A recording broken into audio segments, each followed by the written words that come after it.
حضرت صلی اللہ علیہ وآلہ وسلم پر وحی کا ابتدائی دور اچھے سچے پاکیزہ خوابوں سے شروع ہوا۔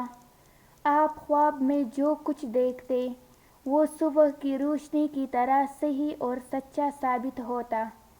پھر من جانب قدرت آپ تنہائی پسند ہو گئے اور آپ صلی اللہ علیہ وآلہ وسلم نے غار حرا میں خلوت نشینی اختیار فرمائی اور کئی دن اور رات وہاں مسلسل عبادت اور یاد الہی و ذکر و فکر میں مشغول رہتے۔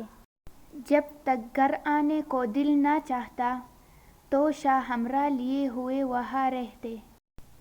توشہ ختم ہونے پر ہی اہلیہ محترمہ حضرت خدیجہ رضی اللہ تعالی عنہا کے پاس تشریف لاتے اور کچھ توشہ ہمراہ لے کر پھر وہاں جا کر خلوت گزی ہو جاتے۔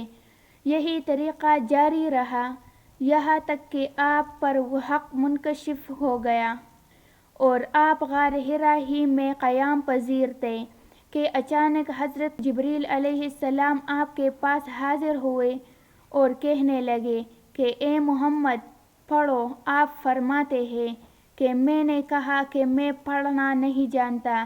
آپ صلی اللہ علیہ وآلہ وسلم فرماتے ہیں کہ فرشتے نے مجھے پکڑ کر اتنے زور سے بھینچا کہ میری طاقت جواب دے گئی۔ پھر مجھے چھوڑ کر کہا کہ پڑھو۔ میں نے پھر وہی جواب دیا کہ میں پڑھا ہوا نہیں ہوں۔ اس فرشتے نے مجھ کو نہایت ہی زور سے بھینچا کہ مجھ کو سخت تکلیف محسوس ہوئی۔ پھر اس نے کہا کہ پڑھ۔ میں نے کہا کہ میں پڑھا ہوا نہیں ہوں۔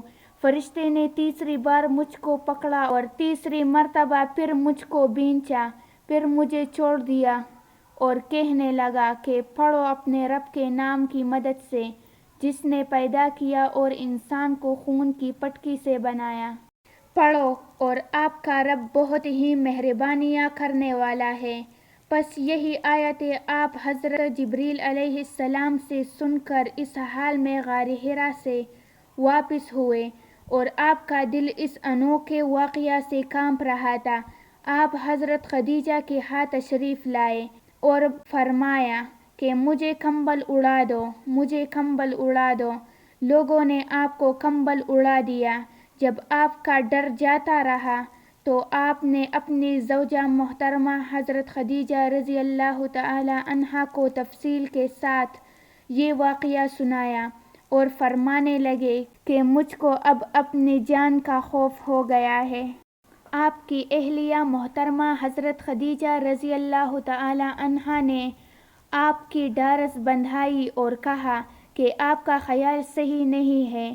خدا کی قسم آپ کو اللہ کبھی رسوا نہیں کرے گا۔ آپ تو اخلاق فاضلہ کے مالک ہیں۔ آپ تو کنبہ پرور ہیں۔ بے کسوں کا بوجھ اپنے سر پر رکھ لیتے ہیں۔ مفلسوں کے لیے آپ کماتے ہیں۔ مہمان نوازی میں آپ بے مثال ہیں اور مشکل وقت میں آپ امر حق کا ساتھ دیتے ہیں۔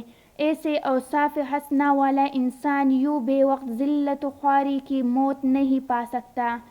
پھر مزید تسلی کے لیے حضرت خدیجہ رضی اللہ تعالی عنہا آپ صلی اللہ علیہ وآلہ وسلم کو ورقہ بن نوفل کے پاس لے گئے جو ان کے چچا زاد بھائی تھے اور زمانہ جاہلیت میں نصرانی مذہب اختیار کر چکے تھے اور عبرانی زبان کے کاتب تھے۔